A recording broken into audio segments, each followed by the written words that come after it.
জয় মা নর্মদা। মা নর্মদাকে প্রণাম জানিয়ে শুরু করছি আজকের এই এপিসোড। আপনি শুনছেন যোগীপুরুষ শ্রী শৈলেন্দ্র নারায়ণ ঘোষাল শাস্ত্রী মহাশয় রচিত দিব্য পুস্তক তপভূমি নর্মদা। আপনারা অনেকেই চাইছেন এই বই সংগ্রহ করতে। এই ভিডিও ডিসক্রিপশন বক্সে লিঙ্ক আছে, আপনি সেখান থেকে অবশ্যই সংগ্রহ করে নিতে পারবেন। আপনি যদি প্রথমবার আমার এই চ্যানেলে আসেন, আপনাকে স্বাগত জানাই এবং সাথে সাথে অনুরোধ, আপনি যদি চ্যানেল সাবস্ক্রাইব না করে থাকেন প্লিজ সাবস্ক্রাইব করুন। বিকজ তপভূমি নর্মদার এই যে জার্নি, এই পুরো জার্নি কিন্তু আপনার জীবনকে সম্পূর্ণভাবে বদলে দেবে, আপনাকে সমৃদ্ধ করবে। আসুন আমরা শুরু করি আজকের এই পরিক্রমা। সকালে যখন জেগে উঠলাম তখন পূর্বাকাশে অরুণোদয় হচ্ছে। তখনও আমার ঘোর কাটেনি। আমি শুনতে পাচ্ছি রামদাসজি অদ্বৈত সিদ্ধি প্রণেতা বাংলার দ্বিতীয় শঙ্করাচার্য শ্রীমৎ মধুসূদন সরস্বতীকৃত শ্লোকে তিনি তুলসীদাসজির বন্দনা করছেন। বারাণসীর আনন্দ কাননে তুলসীদাস হচ্ছেন একটি চলমান তুলসী বৃক্ষ। এ বৃক্ষের কবিতা মঞ্জরি রামরূপ ভ্রমর দ্বারা চুম্বিত হচ্ছে। আমি মন দিয়ে শ্লোকটি শুনে ডায়েরিতে টুকে নিয়ে স্নান করতে চলে গেলাম কোমুন্ডুলু ও প্রলয় দাসজি প্রদত্ত মহাভারতের অংশটি হাতে নিয়ে।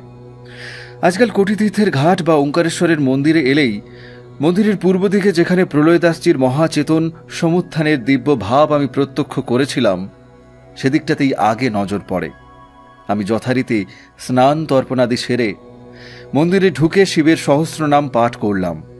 পাঠান্তে ওঙ্কারেশ্বরজির মাথায় আমি জল ঢেলে এসে দেখি ভজন আশ্রমে শম্ভুনাথজি তার উপদেশ শুনছেন। শম্ভুনাথ ভাইয়ের কিসেন কলকল করতে করতে ঘুরে বেড়াচ্ছে। দীনদয়াল তাকে নিয়ে খেলা করছে। এখানে আসার আগে বোধহয় বিষ্ণুপুরীর ঘাটে সবাই স্নান করে এসেছে। কেউ বাচ্চাটির নাকে, কপালে ও দুই গালে চন্দন দিয়ে চিত্র বিচিত্র এঁকে দিয়েছে।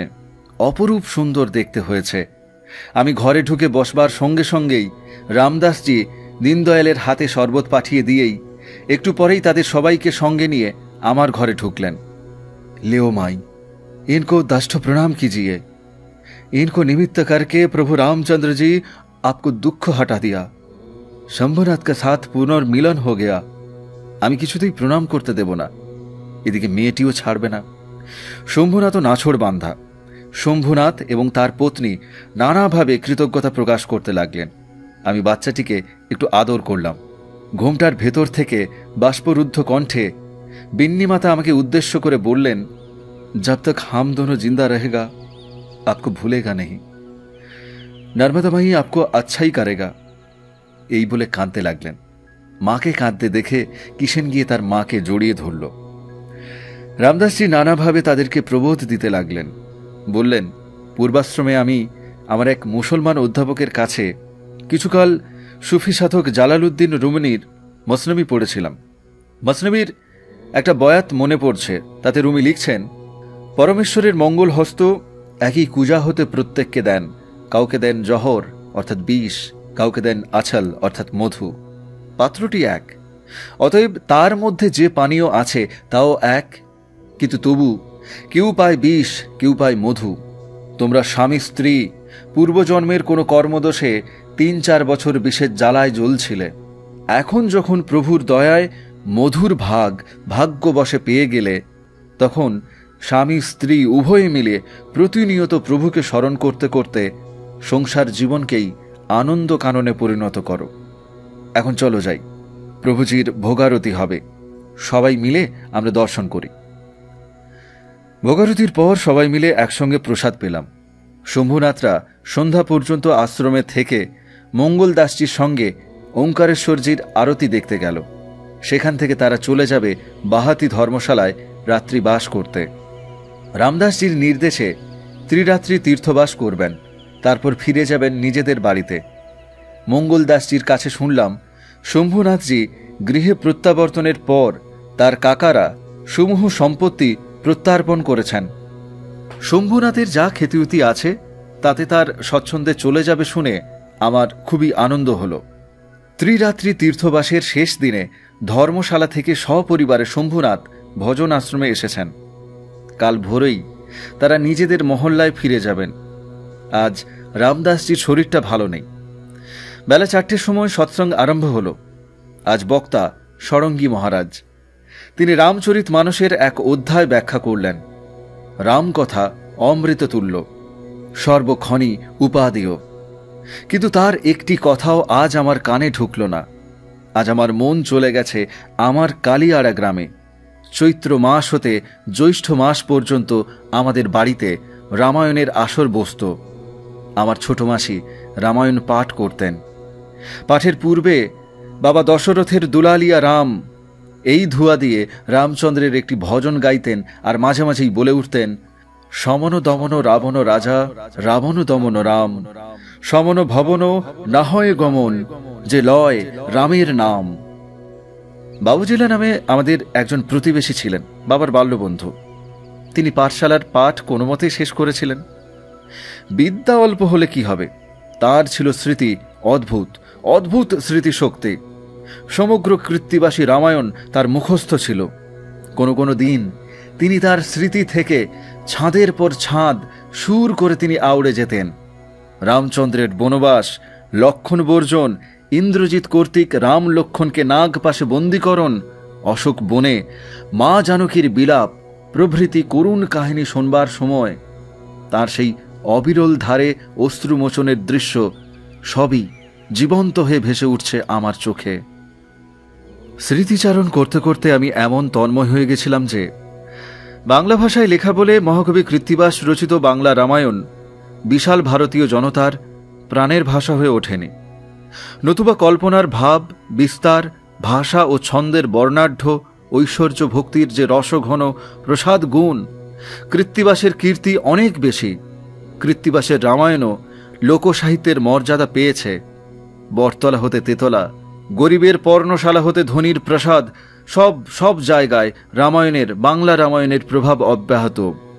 সহসা রামদাসজি আমার গায়ে টোকা মেরে আমাকে সৎসঙ্গে কিছু বলতে বললেন। চিন্তাসূত্র ছিন্ন হওয়ায় আমার মন অসীম বিরক্তিতে ভরে গেল। আমি নর্মদা তটে শিখতে এসেছি, জানতে এসেছি, আপনি দয়া করে আমাকে অব্যাহতি দিন। কিন্তু মহাত্মা কিছুতেই তিনি শুনলেন না। তার চাপে পড়ে তখন আমি বললাম, রামায়ণের প্রসঙ্গ বাদ দিয়ে আমি যদি কোনো একটা গল্প বলি তাতে কি চলবে? তারা বললেন, হ্যাঁ, जो कुछ आप बोलिए, आप बोलिए, जो कुछ भी बोलिए आप। আমি তখন সত্যই এক অপ্রাসঙ্গিক গল্পের অবতারণা করে বসলাম। এক রাজা ছিলেন।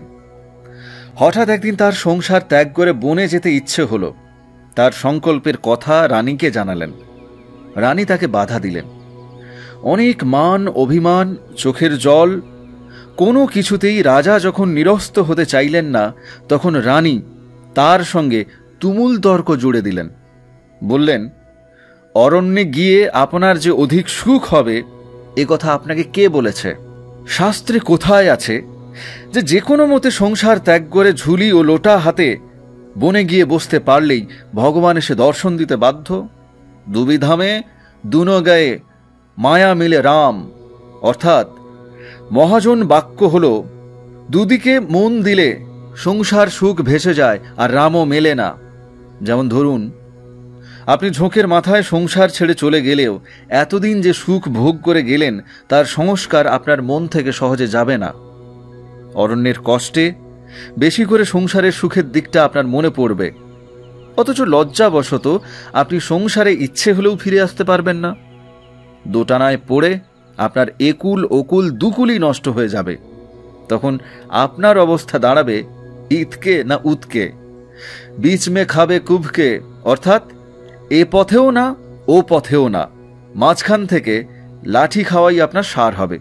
কষ্টভোগ বাড়বে, মানসিক বিপর্যয় ঘটবে। বিপর্যস্ত মন নিয়ে ঈশ্বর ভজন হয় না। কাজেই মহারাজ, আপনি আপনার সংকল্প ত্যাগ করুন। তখন মহারাজ বলছেন, এ আমার দৃঢ় সংকল্প রানী। একবার ভেবেচিন্তে সংকল্প করতে হয়। একবার সংকল্প করলে সে সংকল্প আর ত্যাগ করতে নেই। এ সম্বন্ধে তোমাকে মহারাজ বিক্রমাদিত্যের একটি গল্প শোনাই, শোনো। তাঁর রবরত্নের মধ্যে মহাকবি কালিদাসী ছিলেন উজ্জ্বলতম রত্ন। এজন্য বাকি 8 জন মহাপণ্ডিত তারা কালিদাসকে ঈর্ষা করতেন। বিক্রমাদিত্য একথা জানতেন। একবার তিনি কালিদাসের অনুপস্থিত কালে সেই 8 জন রত্নকে ডেকে তিনি প্রশ্ন করলেন, জগতে সর্বাপেক্ষা প্রিয় বস্তু কি? প্রত্যেকে এক একটা উত্তর দিলেন, কিন্তু কারো উত্তরই মহারাজের মনোপুত হল না। তিনি প্রত্যেকেরই উত্তর খণ্ডন করে বললেন, 8 দিন আমি সময় দিচ্ছি, আপনারা ভালো করে চিন্তা করে সর্বজন গ্রাহ্য একটি সর্বোৎকৃষ্ট উত্তর আমার কাছে এনে পেশ করুন। আপনাদের উত্তর সন্তোষজনক না হলে আপনাদেরকে মৃত্যুদণ্ড দেওয়া হবে। এটা শুনে পণ্ডিতরা পড়লেন মহা ফাঁপরে। তাদের আহার নিদ্রা একেবারে ঘুচে গেল। 8 দিনের দিন সন্ধেবেলা কালিদাস তার স্বল্পকালীন প্রবাস সফর থেকে তিনি ফিরে এলেন। পণ্ডিতরা সবাই গিয়ে তার বাড়িতে গিয়ে হাজির হলেন এবং তাদের সমস্যার কথা বললেন। তাদের কাতরতা দেখে কালিদাস সন্ন্যাসী সেজে তাদেরকে বললেন, চলো চলো, আমরা এখনই যাই মহারাজের প্রসাদে, যাই, চলো চলো চলো। আর একটা ছড়া গাইতে গাইতে কিন্তু আমি যাব, তোমরাও আমার সঙ্গে গলা মেলাও, তালে তাল দাও। ছড়াটি হলো, দুনিয়া মে মতলব পিয়ারা হ্যায়, ইয়ে দুনিয়া মে মতলব সবসে পিয়ারা হ্যায়। এটাই হচ্ছে ছড়া।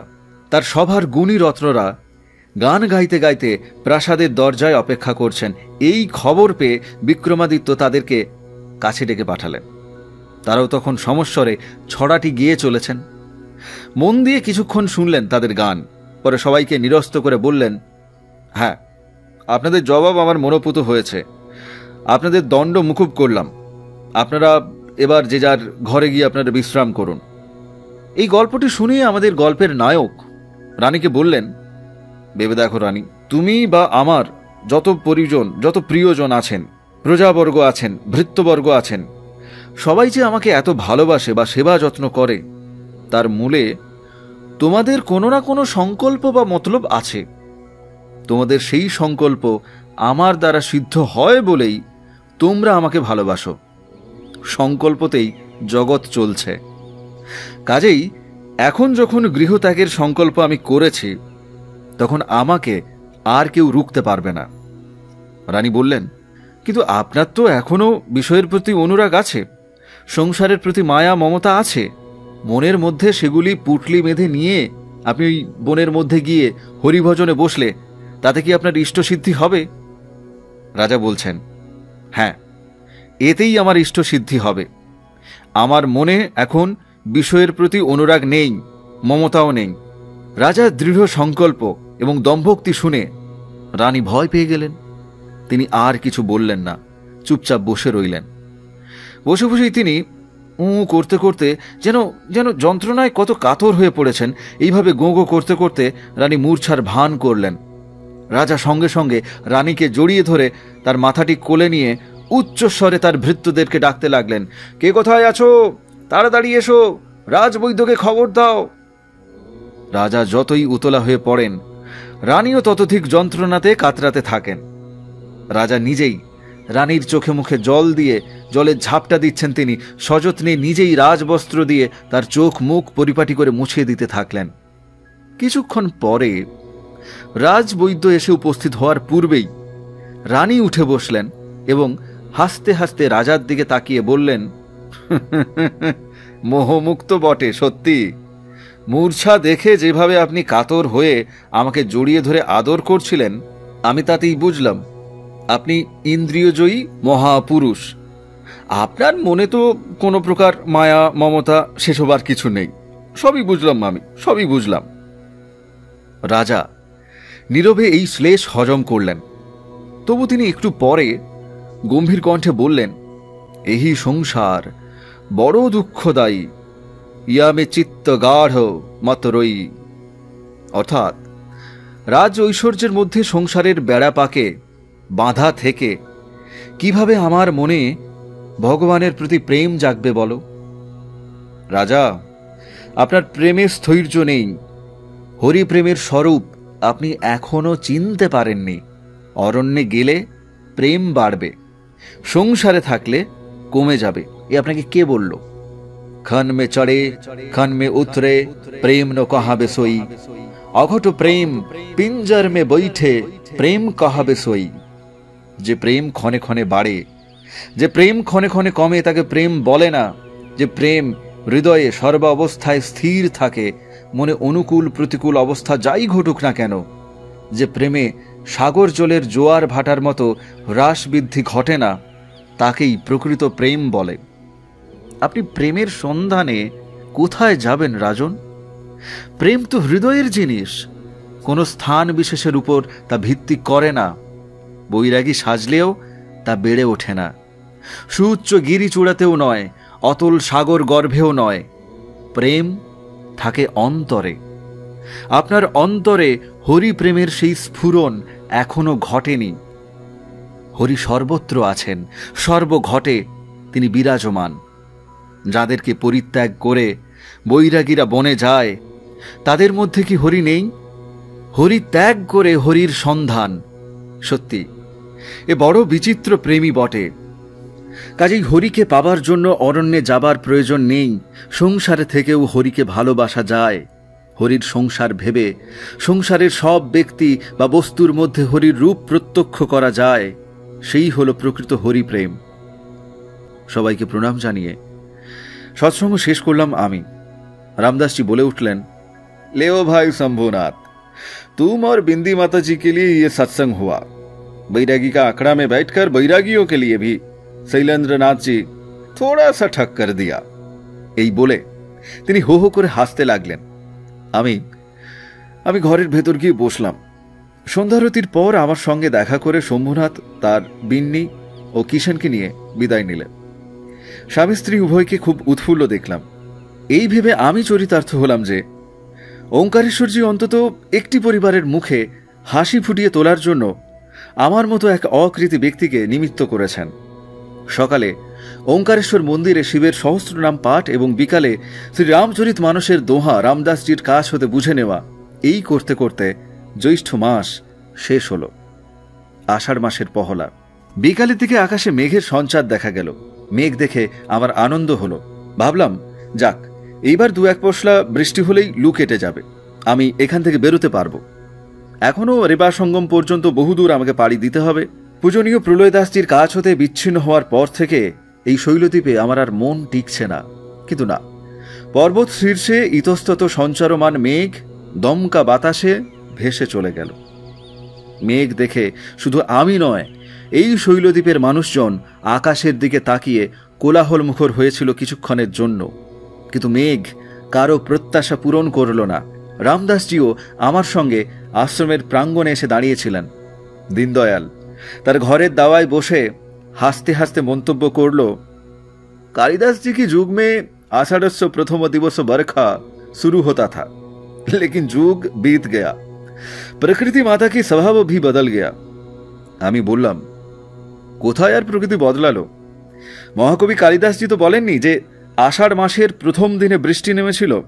তিনি নির্বাসিত যক্ষের মুখ দিয়ে কেবল বলিয়েছেন, অনন্তর আষাঢ় মাসের প্রথম দিনে তিনি দেখলেন মেঘ আবির্ভূত হয়ে গিরিশৃঙ্গ আলিঙ্গন করছে। বপ্রকীড়া পরায়ণ হাতির মতো ওই জলদরাজ অতি সুদৃশ্য। মহাকবি কালিদাস উপমার রাজা। পর্বতের চূড়া যখন ঘন কালো মেঘে ছেয়ে যায়, তারপর দমকা বাতাসে তা যখন কোথাও ছিন্ন বিচ্ছিন্ন হতে থাকে, সেই অবস্থাকে মহাকবি বলছেন যেন হাতি তার দাঁত দিয়ে পর্বত সানুর মাটি খুঁড়ে খুঁড়ে খেলা করছে। অত্যন্ত সুনির্বাচিত শব্দে কালিদাস মেঘ সঞ্চারের তুলনাহীন ছবি এঁকেছেন। আমার কথা শুনে রামদাসজি মন্তব্য করলেন, হামারা তুলসীদাসজি भी উপমা কি রাজ হ্যায়। সুপণ্ডিত সাধকের এই অন্ধভক্তি বা গোড়ামি আমার ভালো লাগলো না। 5ই আষাঢ়, রবিবার, 1361 সাল। শেষ রাত্রে বছরের প্রথম বৃষ্টি শুরু হলো। বড়ই মনোরম লাগলো এই বৃষ্টি। উত্তপ্ত পাহাড় এবং পার্বত্যভূমি শীতল হল। ঝমঝম বৃষ্টির আওয়াজের সঙ্গে সঙ্গে নিকট বনাঞ্চল হতে ময়ূরের কেকা ধ্বনি আমি দু একবার শুনতে পেলাম। বৃষ্টি হলেই ময়ূর পেখম মেলে নাচে। জানি না এই রাত্রিকালে বন্যভূমিতে শিখির নৃত্য শুরু হয়েছে কিনা। মঙ্গল আরতির বাজনা বেজে উঠল। তখনও ঝমঝম করে বৃষ্টি হচ্ছে। ষড়ঙ্গী মহারাজের বিগ্রহ সেবা ঘড়ির নিয়মে চলে। আরতি শেষ হল। পাশের ঘর থেকে রামদাসজির কণ্ঠস্বর শুনতে পেলাম। তিনি তুলসীদাসজির একটি দোহা আবৃত্তি করছেন। সেই দোহার মর্মার্থ হলো এই যে, পর্বত সকল জলবিন্দুর আঘাত সইছে, সাধুলোক যেমন খলের বচন সহ্য করেন। ছোট নদী জলে ভরে উঠে উথলেও পড়ছে। স্বল্প ধনে খল যেমন গরবে আত্মহারা হয়, ঠিক তেমনি আকাশের স্বচ্ছ জল মাটিতে পড়ে মলিন হচ্ছে, ঠিক যেমন মায়ায় জড়িত হয়ে জীব নিজের নির্মলতা হারায়। জলাশয়গুলো বিন্দু বিন্দু করে জল সঞ্চয়ে পরিপূর্ণ হয়ে উঠছে, ঠিক যেমন একে একে সদ্গুণ অর্জনে সাধুর হৃদয় যেমন করে ভরে ওঠে। জলরাশি নদীর স্রোতে পড়ে সাগরে গিয়ে মিশছে, ঠিক যেমন শ্রীহরিকে পেয়ে সাধুর অন্তর যেমন স্থির হয়। তুলসীদাসজি কৃত এই কবিতা রামদাসজির কণ্ঠ মাধুর্যের গুণে আমার বেশ ভালোই লাগলো। ভাবলাম, দোহাটিতে যেভাবে উপমার ছড়াছড়ি, এইরকম উপমা ও রূপকের বাহুল্য তুলসীদাসজির অন্যান্য দোহাতেও আমি দেখেছি। সেই জন্যই বুঝি রামদাসজি সেদিন সগর্বে বলেছিলেন, তুলসীদাসজি ভি উপমা কি রাজা হ্যায়। তুলসীদাসজি সাধক হিসেবে যত বড়ই হন না কেন, মহাকবি কালিদাসের কাব্যের সঙ্গে তুলসীদাসজির কবিকৃতির কোনো তুলনাই হয় না। তুলসীদাসজির উপমা বা রূপক কেবলই নীতিকথা ও তত্ত্বকথায় কণ্টকিত, সেখানে কাব্যের প্রাণ কোথায়? কিন্তু মহাকবি কালিদাসের কাব্য ভাব ভাষার ললিত ছন্দে এবং রস মাধুর্যে যেন উছলে পড়ছে। সকাল হতেই আমি কোটিতীর্থের ঘাটে চলে গেলাম। বৃষ্টি থেমেছে। বাংলাদেশে বৃষ্টি হলেই ভিজা মাটির সোঁদা গন্ধ ওঠে, কিন্তু পার্বত্য অঞ্চলে বর্ষণসিক্ত মাটির সেই স্বস্তিদায়ক তৃপ্তিদায়ক গন্ধ কোথা হতে পাব? তবে হ্যাঁ, সর্বত্র একটা স্নিগ্ধ স্নিগ্ধ ভাব আছে। স্নান তর্পণাদি সেরে শিবের সহস্র নাম পাঠ করে ভজন আশ্রমে ফিরে এলাম। এসেই রামদাসজিকে বললাম, বৃষ্টি হয়েছে, এবার তো আর লুয়ের ভয় নাই। এইবারে উত্তরতট ধরে সুলোপানি ঝাড়ির দিকে আমাকে এগোতে অনুমতি দিন। এখনো প্রায় ঝাড়ি ও উপত্যকা পথ ধরে 300 মাইল আমাকে অতিক্রম করতে হবে। তিনি বললেন, বর্ষাকালটাও এখানে কাটিয়ে গেলে ভালো হতো।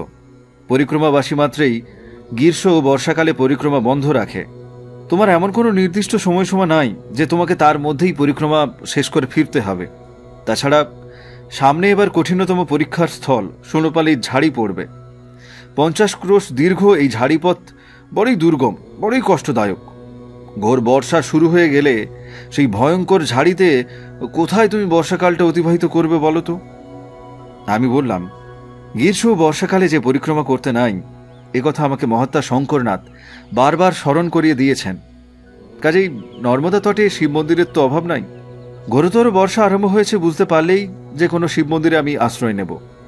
আপনি চিন্তা করবেন না। এখানে আমার মন আর টিকছে না। পায়ে যেন চলার ছন্দ জেগেছে।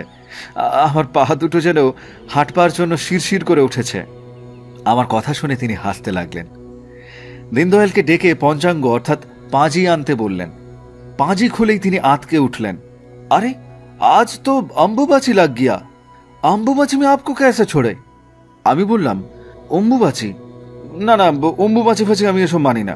দেখুন, পাঁজি দেখে যাতায়াত করতে হলে সে তো আমাকে ঘরে বসে থাকতে হবে, এক জায়গায় আমাকে ঠাঁইভাবে স্থিরভাবে বসে থাকতে হবে আমাকে। পঞ্জিকাকার তিনি কোনো দিনটাকে সর্বান্তকরণে যাত্রার পক্ষে শুভ বলেছেন? বলতে পারেন। যদি কোথাও কোনো দিনটায় শুভযাত্রা লেখা থাকে তবে তার সঙ্গে ফেঁড়াও থাকে। উত্তরে দক্ষিণে পশ্চিমে নাস্তি। উত্তরে ডাকিনী, পূর্বে যোগিনী, অগ্নিকোণে বারবেলা গলায় সাঁড়সি দেবে, বায়ুকোণে কালবেলা, মরণং ধ্রুব। যদি যেতেই হয় তো বেলা এতটা পর ধীরে ধীরে যাবে, খোঁড়াতে খোঁড়াতে যাবে, শ্রীহরি স্মরণ করতে করতে যাবে, ইত্যাদি ইত্যাদি ইত্যাদি। তবে হ্যাঁ, যদি পঞ্জিকাকার ব্রাহ্মণকে কিছু দান করে যাত্রা করতে হয় তাহলে পঞ্জিকার সব দিনেই যাত্রা করা যায়। এখানকার পাঁজি এবং বাংলাদেশের পাঁজিতে মিল খুঁজে পাওয়া যাবে না। আবার এই উভয় দেশের পঞ্চাঙ্গের সঙ্গে দক্ষিণীদের পঞ্চাঙ্গের কোনো মিল নেই। অতএব আমাকে মাফ করবেন, পাঁজির দিন আমি মানতে পারবো না। পরশু অর্থাৎ বুধবার ভোরেই আমি কোটিতীর্থের ঘাট পেরিয়ে চলে যাব। আপনি আমাকে প্রসন্ন মনে অনুমতি দিন। আমার কণ্ঠে ঝাঁঝ দেখে তিনি আর আমাকে বাধা দিলেন না। ঘর থেকে একটা খাম এনে আমার হাতে দিয়ে তিনি বললেন যে, মহাত্মা সুমেধ দাসজি একটা চিঠি দিয়ে আমাকে যেতে বলেছেন। বিকেলে আমি দাওয়াতে বসে আছি। রামদাসজিও আমার কাছে এসে বসলেন, বললেন, রামচরিত মানস তো এখন অনেকটাই বাকি পড়ে থাকলো, আবার অনেকটা পড়াও হলো। ভালো করে আয়ত্ত করবার জন্য ওই বইটা তুমি নিয়ে যাও, সঙ্গে থাকবে। পরিক্রমা করতে করতে অবসর সময় তুমি পড়বে, পড়ে তৃপ্তি পাবে, আধ্যাত্মিক কল্যাণ হবে। আমি বললাম, আপনার কথা সত্য, তবে আমাদের বাংলায় একটা কথা আছে জানেন, দূরকে শোলা ভারী। আপনি নিজ মুখেই বলেছেন শূলপাণির ঝাড়ি নাকি মুন্ড মহারণ্য এবং ওঙ্কারেশ্বর ঝাড়ির চেয়ে কঠিনতম দুর্গমতম পথ। কাজেই সেই পথে আর আমি বোঝা বাড়াবো না। তিনি বললেন, হ্যাঁ আপনি ক্যা বলতা হ্যায়, বোঝা মত বলো, ইসমে গুনাহ হতা হ্যায়। আমি বললাম, অপরাধ বা পাপটাপের ভয় আমাকে দেখিয়ে লাভ নেই। রামচরিত মানস এমন কোনো দুর্লভ গ্রন্থ নয়, সর্বত্রই সুলভ। আমাদের বাংলাদেশেও রামচরিত মানসের বড় বড় পণ্ডিত আছেন। তবে আপনার স্নেহের দান হিসেবে আপনার দেওয়া বইটি নিশ্চয়ই পবিত্র স্মারক চিহ্ন হিসেবে রাখার যোগ্য। ফিরবার পথে আবার এখানে আসব, তখন সম্ভব হলে আমি নিয়ে যাব। আমার কথা শুনে রামদাসজি গম্ভীর মুখে বসে রইলেন। কিছুক্ষণ পর তিনি নিজেই জিজ্ঞাসা করলেন, তোমাদের বাংলা ভাষায় কি রামায়ণ আছে? সে কি তুলসীদাসজির রামায়ণের অনুবাদ নাকি অন্য কারো লেখা? আমাদের বাংলা ভাষায় অনেক স্বভাব কবির লেখা অনেক বাংলা রামায়ণ আছে। তার মধ্যে মহাকবি কৃত্তিবাস ওঝার লেখা কৃত্তিবাসী রামায়ণ বাঙালি মাত্রই প্রাণের বস্তু। কোটি কোটি বাঙালি জন্মগ্রহণ করেছে কৃত্তিবাসের রামায়ণ শুনতে শুনতে, বেড়ে উঠেছে রামায়ণী কথা শুনতে শুনতে। বাঙালি গৃহস্থ পরিবারে কোনো আনন্দ উৎসবের কালে রামায়ণ পাঠ হয়। আধি ব্যাধি বিপদ আপদের কালেও বাঙালি রামায়ণ পাঠ করে, বিপদ বারণ রামচন্দ্রের করুণায় বিপদ হতে পরিত্রাণ পেতে। আমার নিজের জীবনেরই একটি ঘটনা মনে পড়ছে। তখন আমার বয়স 5 বা 6। বাবা বাড়িতে ছিলেন না, বাড়িতে ডাকাত পড়ল। তারা যখন সদর দরজা ভাঙার জন্য ঢেঁকি দিয়ে আঘাত দিচ্ছে, তখন মা ভয়ে কাঁপতে কাঁপতে দাদাকে বলেছিলেন, ওরে এক ছাদ রামায়ণ পড়। দাদা ভয়ার্থ কণ্ঠে রামায়ণ পড়তে লাগলেন। বলা বাহুল্য, একটু পরেই ডাকাতরা চলে যায়। এই সামান্য ঘটনা আমার শিশু মনে অসামান্য প্রভাব বিস্তার করে। শত শত শাস্ত্র পড়ে শত শত সাধু সঙ্গে তাদের বাণী বচনে আমার যা লাভ হয়নি, শিশুকালের ওই একটি ঘটনাই আমার মনে রাম নামের অমোঘ কার্যকারিতার বিশ্বাস জন্মিয়েছে। এ শুধু আমার ব্যক্তিগত জীবনে নয়, বাংলার পল্লীতে পল্লীতে এরকম অনেক কাহিনীই আছে। মহাকবি কৃত্তিবাস এবং তার রামায়ণের নাম বাঙালির মজ্জাগত। বাঙালি পরিবারের বৃদ্ধ বৃদ্ধারা মৃত্যুকালে কৃত্তিবাসের রামায়ণ পাঠ করতে বলেন। বাঙালি পরিবারে নবজাতক শিশুর নামকরণ কালে সর্বাগ্রে রাম নামই অধিকাংশ লোকের মনে পড়ে। সেইভাবে নামও রাখা হয়, রামপদ, রামচরণ, রামদাস, রাম দয়াল ইত্যাদি। মহাকবি কৃত্তিবাসী রামায়ণ লিখে বাঙালির মনে এই সংস্কার গড়ে তুলেছেন যে মৃত্যুকালে কেউ যদি বিকারের ঘোরে পুত্রের নাম ধরে ডাকে, তাহলেই তার রাম নামই করা হবে। হিন্দিভাষী আপনারা সংখ্যা গণনা করে এই বলেন যে 1, 2, 3, 4, 5, 6। কৃত্তিবাসের কল্যাণে বাঙালি গণনা করেন রাম 2, 3, 4, 5, 6 ইত্যাদি। অর্থাৎ রাম শব্দকে একের প্রতিশব্দ করে বাঙালিকে তার রামায়ণের মারফত পরোক্ষভাবে শিক্ষা দিয়েছে। রাম হল একমেবাদ্বিতীয়ম, অর্থাৎ এক, অদ্বিতীয় ব্রহ্ম। কৃত্তিবাসী রামায়ণের প্রভাবে এখনো গ্রামের কোনো কোনো পল্লীবালা কোনো ব্রতচারণার কালে তিনি প্রার্থনা করছেন, সীতার মতন সতী হব, রামচন্দ্র মতো পতি পাব, লক্ষণের মতো দেওর হবে, কৌশল্যার মতো শাশুড়ি হবে। रामदास जी बोलें, ठीक है, तब भी श्री तुलसीदास जी का साथ कृत्तिबास जी का कोई प्रभेद आपको नजर में आया कि नहीं? आमी बोललाम, हाँ ता केन चोखे पड़बे ना, आपनी केवल तुलसीदासजीर हिंदीते लेखा रामचरित मानस पढ़ेछेन, बांगलाय लेखा कृत्तिबासेर रामायण तो पढ़ेननि।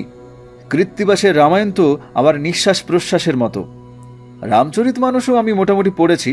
আমি ওই দুই রামায়ণ ও তার লেখক দুজনকে তুলনা করে বলতে পারি, তুলসীদাসজি ও কৃত্তিবাস এই দুইজনের মধ্যে প্রভেদ হলো একজন কবি, আরেকজন মহাকবি। মা নর্মদাকে প্রণাম জানিয়ে এই এপিসোড এখানেই বিরাম দিচ্ছি। আপনি শুনছিলেন তপভূমি নর্মদা। আপনারা অনেকেই চাইছেন আপনাদের সংগ্রহে এই বই রাখতে। এই ভিডিও ডেসক্রিপশন বক্সে লিংক দেওয়া আছে, সেখান থেকে আপনি এই বই সংগ্রহ করে নিতে পারবেন। আপনি যদি এই চ্যানেল সাবস্ক্রাইব না করে থাকেন, প্লিজ সাবস্ক্রাইব করুন এবং পাশে থাকুন। বিকজ তপভূমি নর্মদার এই পরিক্রমা এখনো অনেক দূর বাকি, এখনো অনেক পথ বাকি। আমরা দিব্য পুস্তক তপভূমি নর্মদা শুনছি, শুনতে শুনতে আমরা মা নর্মদার পরিক্রমা করছি।